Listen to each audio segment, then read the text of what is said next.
দেখে বোঝা যাচ্ছে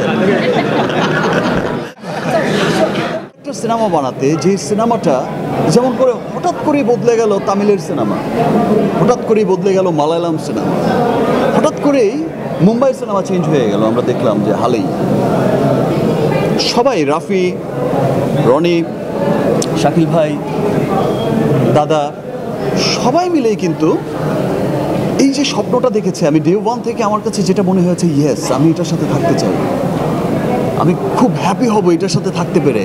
বিকজ অফ এটা এমন একটা সিনেমা হতে যাচ্ছে যে মনে হবে যে এটা অন্য একটা লেভেলের কিছু হতে পারে, যেটা দেশে এবং দেশের বাইরের মানুষকে, মানে আমাদের বাংলাদেশের, পশ্চিমবঙ্গের সব জায়গার একটা মানুষকে একটা আলাদা, মানে নিজের মধ্যে একটা আলাদা প্রাউড ফিল করবে যে হ্যাঁ আমাদের সিনেমা দেখো কত দূর এগিয়ে গেছে।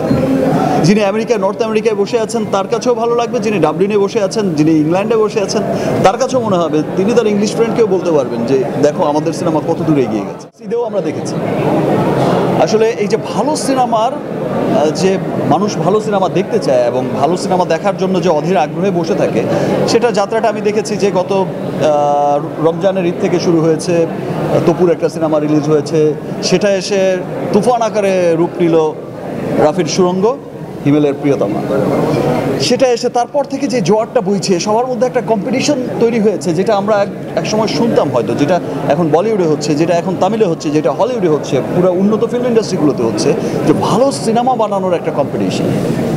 যারা ভালো নির্মাতা আছে তাদের একটা এমন জোয়ার এসেছে, যারা প্রডিউসার আছে, ভালো প্রোডাকশন হাউসগুলো আছে, তারা সবাই আবার জেগে উঠেছে। দর্শককে আমরা একটা জায়গায় নিয়ে আসতে পারবো বলে আশা করি। সিনেমার আনুমানিক যে বাজেটটা সেটাকে একটু বলা যাবে? সিনেমার আনুমানিক বাজেট যেমন সুরঙ্গর সময় আমাকে বারবার জিজ্ঞেস করেছে, আমার ধারণা প্রিয়তমার সময়ও বারবার জিজ্ঞেস করেছে, এটা একটা আমার কাছে একটা ভুল প্রশ্ন মনে হয়। দর্শকের কাছে এখন বাজেট তো নানানভাবে বেড়েও যেতে পারে, কমেও যেতে পারে, কিন্তু দর্শক আসলে স্ক্রিনে কি দেখতে পাচ্ছে দর্শকই ডিসাইড করবে। দর্শকের কাছেই মনে হতে হবে যে না, এটা একটা বড় পরিসরের সিনেমা। আমি এখানে একটু অ্যাড করতে চাই।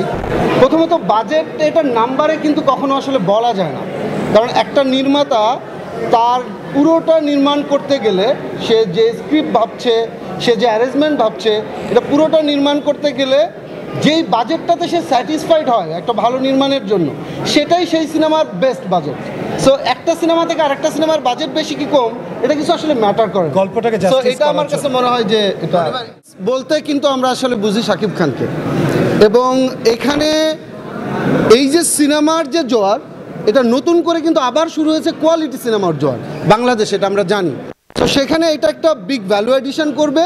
একটা হচ্ছে শাকিব খানের সাথে ভালো নির্মাতা যুক্ত হয়েছে রায়ান রাফি, ভালো প্রোডাকশন কোম্পানিগুলো আছে, কাজেই আমরা মনে করি যে এইটা একটা সামথিং নিউ, একটা ইউনিক কিছু হতে যাচ্ছে।